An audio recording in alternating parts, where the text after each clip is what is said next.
এয়া পাপাই দৰৱ পানিছে হাত ভৰি ভাগিলে হাত চুকা খালে তাৰপৰা ফাটিলে এই দৰৱটো লগাই এতিয়া পাপাই বনাই আছে লগাব এতিয়া লগাবলৈ মানুহ আহিছে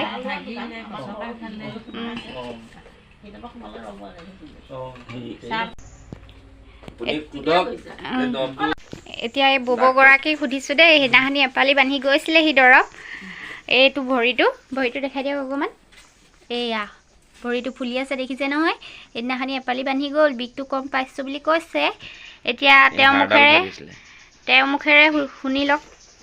কৈ দিয়ক মই এতিয়া বহুত আৰাম পাইছোঁ এপালি দৰৱ বান্ধিছোঁৱে কিন্তু বিষটো নাই অকণ ফুলাটোহে আছে খোজকাঢ়িব বিচাৰে ডাক্তৰে কিন্তু মোক একমাহ দিন বেণ্ডেজ কৰি থাকিবলৈ কৈছিলে ৬,০০০ টকা লাগে বুলি ক'লে বেণ্ডেজৰ কাৰণে মই নকৰি পেলাই ইয়ালৈ